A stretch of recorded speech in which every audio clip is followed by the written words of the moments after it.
Qərbələyev Təbriz. O illər bu SSR miqyaslı idarə olubdu. 1941-ci ildə əsasən nəqliyyat burada davam edibdi. Neftçaların ilk nəqliyyatı olar demək. SSR miqyaslı yüklər buradan daşınırdı. Bura gəlirdi, SSR-in hər tərəfindən yüklər gəlirdi. Buradan da göndərilirdi, gedirdi sənəd əsasında. Yüklər nəsə sənədlə təhvil alırdıq. Hər idarəyə çağırıb özünə təhvil verirdik. Məsələn, raypodur, qəndi, pəsəxudur, unudur, tikinti materiallarıdır. Ağır yüklər gələrdi bu neft sənayesi üzrə. Buradan da yük göndərərdi. Əsasən balıq kombinasını Kilsə göndərirdi. Kemerovun özünə də. Xarkova, Kemerova belə yüklər gedərdi.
Mən bu qəsəbədə müəlliməm, uzun illər məktəb direktoru işləmişəmsə, adım Şakirdir, familiyam da Bəşirov. Biz o vaxtı, yəni ki, bu çox da uzun illər deyil, hətta müstəqilliyimiz elə olan dövrə kimi o dəmir yolu var idi. O dəmir yolu ilə bizim Neftçala rayonuna çoxlu yüklər daşınırdı. Hətta mən məktəb direktoru işləyəndə o vaxt deyirdilər ki, gedin məktəb müəllimləri üçün orada tonlarla kartof gətirilibdi, gedib onu gətirin. Deməyim ondadır ki, çoxlu yüklər daşınırdı. Bu yüklər dəmir yolu vasitəsilə, hətta bizim yod vurum zavoduna da həm onun məhsullarını apardı, həm də ora avadanlıqlar daşınırdı. Bu dəmir yolunun çox böyük əhəmiyyəti vardı. Uzun illər, hələ Sovet dövründən də Mən deyərdim ki, bizim yaşımızdan da əvvəl olubdu bu. İndi son dövrlərdə bu dağıdılıbdır. Hətta onun reyslər deyirlər də, o yollar da sökülüb, aparılıbdır. Bilmirik nə içinsə. İndi ora dəmir yoluna demək olar ki, o stansiyanı bilmirəm, görmüsünüz, görməmsiniz o dəmir yol stansiyası. O ta qədimidə tikilmiş stansiyalarda, o başqa respublikalarda da olan eyni ilə dəmir yol stansiyalardır. Onlar da sökülüb, dağılıbdır. Ora heç nə gətirilib, gedilmir. Bilirsiniz necədir? Bu dəmir yolunun nə kimi əhəmiyyəti? Bu dəmir yolu olmağı biz üçün çox yaxşı idi. Ona görə ki, bizim indiki yollarımız, hazırki yollarımız o neftin daşınması üçün aparılı maşınlar, ağır yüklü maşınların gedib gəlməsi dağıdır o yolu. Amma dəmir yolu çox yaxşı effekt verirdi.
Əbil Mecid.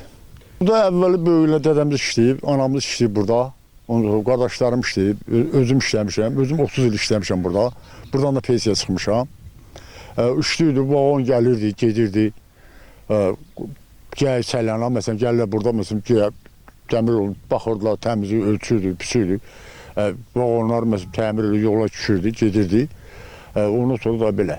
O vaxt necə idi elə o qatarlar gəlib gedəndə canlanma var idi, necə idi? Canlanma var odur ki, gəlirdi, poyuz gəlir, gedir. Məsələn, 2 saatdan bir, 3 saatdan bir məsələn gəlirdilər ki, məsələn bu poyuz çıxanda məsələn bu poyuzu burada saxlayırlar, o poyuz oradan çıxır ki, yolda bir-birinə dəyməsin. O tək yol olduğuna görə, ona görə hamısı burada saxlayır. Məsələn o poyuz gəlib çatır bura, mənə yol verirlər, bu gedirdi. Təmirli yolu ki, poyuz yerə düşməsin də. Millimetrlə orada eləyirdi ki, yerə düşməsin poyuz. Orada məsələn biraz geyinlik olan kimi, məsələn o burada satsaq 45 dalına vagon gəlir, düşə bilər yerə. O elə eləyir, təmir eləyir ki, məsələn ki, düşməsin.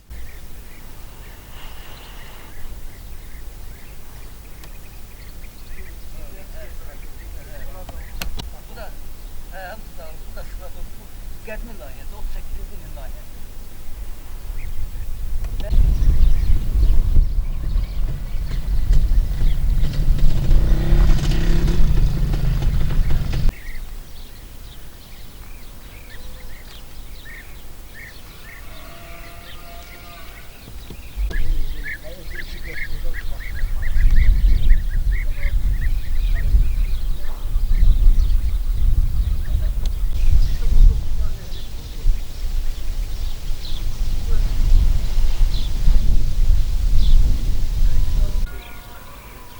Burada Esti'nin her yerine ele kapatılır.